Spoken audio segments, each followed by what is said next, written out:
Que vous m'entendez, j'ai perdu ma caméra. Elle ne veut plus fonctionner, mais donc ça va être par la voix. Il paraît que j'ai un visage radiophonique. Alors, vous m'entendez bien?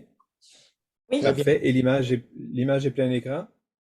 plein écran, tout est beau. Formidable. Alors d'abord, merci à Madame Marcotte et à Monsieur Desrochers pour l'organisation de la journée. Je trouve ça formidable. Vous me parlez de choses que je ne connais pas, tout le monde. Et à part notre ami de la MRC, je pense que je suis en présence de touristes. Vous pensez peut-être être entre collègues universitaires. Moi, je vous vois comme des touristes. Vous me parlez ce matin, je ne peux pas répéter votre vocabulaire qui n'est pas le mien, mais vous me parlez de vos attraits et même de vos souvenirs, là, les échantillons que vous ramenez, que vous partagez avec la faune locale et la faune humaine à votre retour, et vous nous montrez vos photos de voyage. Alors, vous êtes tous et toutes des touristes. Quand on développe une nouvelle destination, enfin, l'île Anticosti n'est pas une nouvelle destination, mais son accès à la certification du patrimoine mondial de l'UNESCO va renouveler l'intérêt touristique pour le milieu. Et il y a des conséquences à ça, et c'est un peu l'usage qu'on fait du vocabulaire dont je veux parler avec vous. Donc, je m'inscris dans une optique complètement différente de ce qu'on a entendu jusqu'à présent. Alors, quand on a un projet de destination, ben, on fait quoi? On offre quoi? On parle de quoi? À qui, comment et quand? Je me concentre là ce matin sur ce qu'on offre et comment on le présente. Alors, on parle en fait d'activité, d'attrait, et tout ce dont vous avez parlé, des tourbières aux algues, font partie de ces attraits qui peuvent être éventuellement présentés par des animations, par de la sensibilisation, donc à un public touristique. Et ça devient des produits touristiques. Mais en même temps, il faut parler. J'essaie de changer la diapo. Voilà, ça a changé, c'est bon? Ça fonctionne bien? Parfait. Oui, Alors, on parle d'activité, mais il faut aussi parler de gestion, donc de modèle de gestion. Et le problème qu'on a en tourisme, c'est que le vocabulaire qu'on a d'une part et d'autre est parfois mélangé. Donc, on utilise parfois le vocabulaire pour parler des activités à celui de la gestion et vice-versa, ce qui fait qu'on se retrouve avec des impacts et des problèmes de gestion. Pour faire un rappel contextuel de ce qu'est le tourisme ou l'invention du tourisme, ben, le tourisme est né avec le Grand Tour. C'est un voyage que faisaient les jeunes aristocrates britanniques là, entre 1660 et 1840. L'histoire ne retient de ce voyage que le volet éducatif, ce qui va amener les gens à se distinguer en disant, moi, je suis un voyageur et non pas un touriste. Mais ce que les historiens ont évacué de cette histoire, c'est qu'il y avait aussi une partie festive et ça pouvait même aller jusqu'aux orgies, n'en déplaise aux oreilles chastes ce matin. Et ce qu'on reproche aussi au tourisme actuel.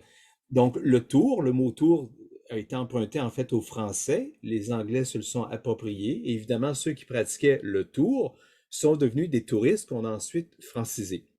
Donc, c'est une activité, le tourisme est une activité qui est très respectée jusqu'aux environs des années 1850. Qu'est-ce qui se passe en 1850? L'arrivée du chemin de fer qui va aider le tourisme à se démocratiser, d'abord par l'accès des femmes au voyage, parce que les jeunes aristocrates, c'était uniquement les garçons.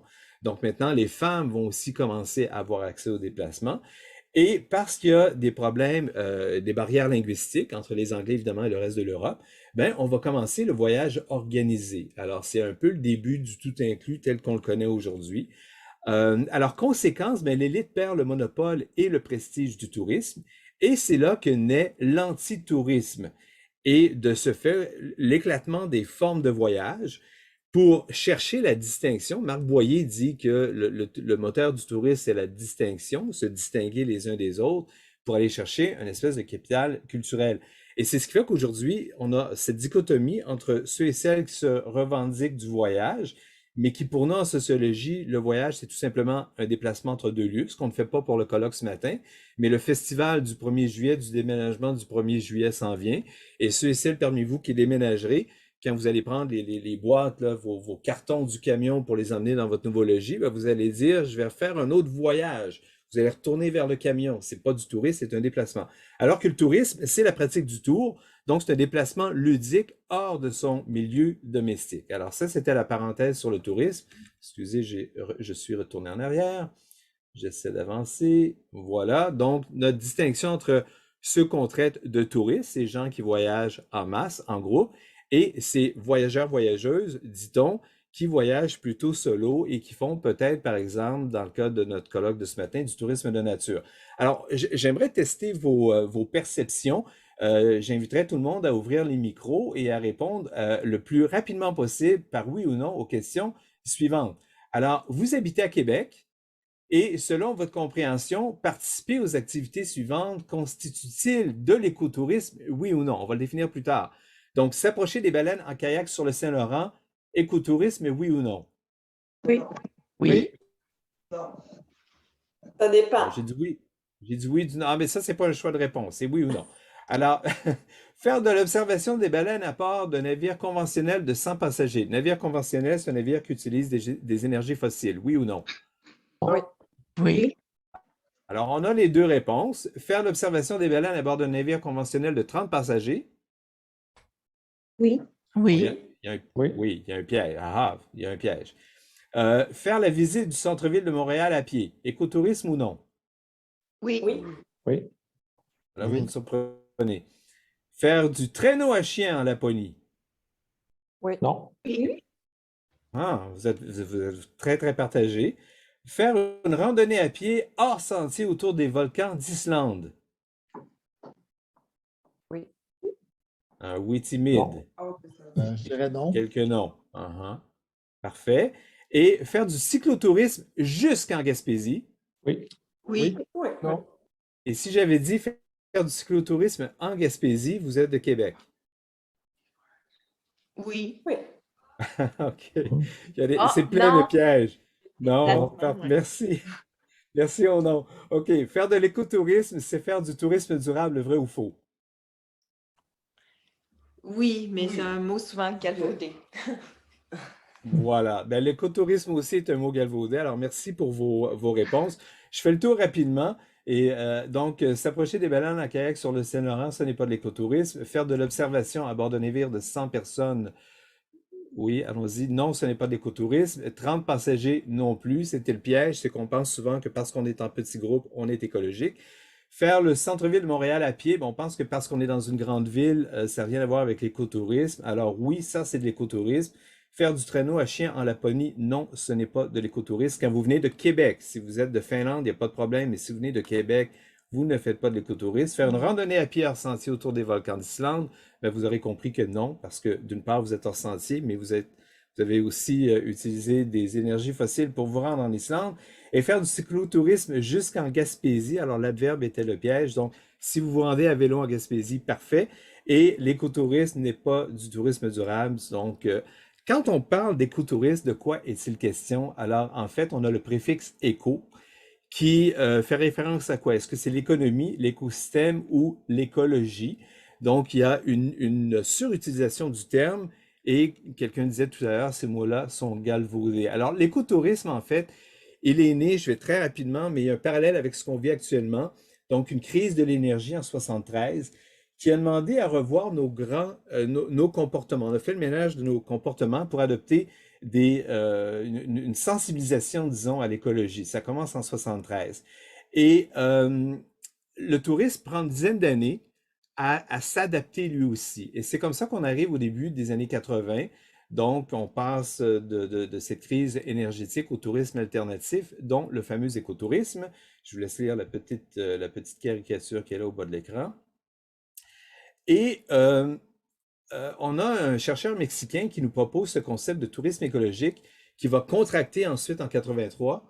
Donc, il parlait de tourisme écologique, ça devient l'écotourisme, comme étant une forme de tourisme qui consiste à visiter des zones naturelles relativement intactes ou peu perturbées dans le but précis d'en étudier et d'admirer le paysage, les plantes et animaux sauvages qu'elles abritent, de même que toute manifestation culturelle passée ou présente observable dans ces zones. Le problème de cette définition, c'est qu'elle met l'emphase sur des écosystèmes hors de l'ordinaire au lieu de mettre l'emphase sur le milieu naturel. Ce tourisme-là, il se passe très, très loin, donc il y a un déplacement, il y a de la pollution qui est engendrée par ça. Alors, au lieu de voir le tourisme de nature comme une activité qui nous remet en harmonie avec le milieu naturel, l'écotourisme devient plutôt un tourisme de conquête, comme on voit dans la photo du bas. Donc, on essaie de pénétrer de plus en plus loin dans le décor avec les impacts que l'on connaît. Il y a eu la déclaration de Québec qui, de mon point de vue, est une catastrophe en 2002, où on a tenté une énième fois de définir l'écotourisme avec plus ou moins 5 critères. Et ces critères reprenaient en fait le concept de développement durable de Brundtland qui arrive en 87. Alors, encore une fois, le focus est mis sur des écosystèmes qui sortent de l'ordinaire. La diapositive ici, elle est vieille, mais on comprend le besoin du touriste de vraiment de s'immerger dans ce milieu-là, sans considération des impacts. Les gens que vous voyez ici sortir du sentier sont les guides. J'ai perdu ma diapositive, mais on voit qu'ils sortent du sentier. Ce sont les guides pendant le tour et il y a une information ici qui demande aux gens de ne pas sortir du site. La même chose ici, on a beau mettre des affiches, mais les gens, voilà, empruntent des chemins plus courts. Alors, on voit une massification du tourisme de nature et le temps file. Je vous présente ici quelques impacts. Voilà les gens qui sortent des sentiers. Donc, il faut qu'on distingue entre, excusez, là, j'ai du mal avec mon PowerPoint. Il faut qu'on distingue en fait entre les produits. J'ai vraiment du mal avec ma souris, voilà. Alors, les produits touristiques d'un côté qui nous parlent de l'activité dominante qu'on fait un séjour versus les modes de gestion qui nous disent comment, en fait, on gère les visiteurs.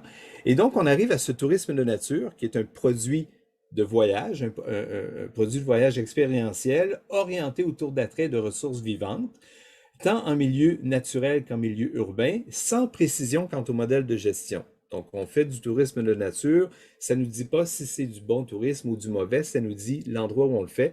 Et c'est un peu par opposition, par exemple, à dire, par exemple, je ne sais pas moi, tourisme urbain. Même si on peut avoir des milieux naturels ou des milieux de nature, ce ne sont peut-être pas naturels, mais des milieux de nature en ville. Et à l'opposé se trouve le tourisme écologique. Moi, j'invite les gens à cesser de parler d'écotourisme, à sortir le préfixe pour parler donc de tourisme écologique.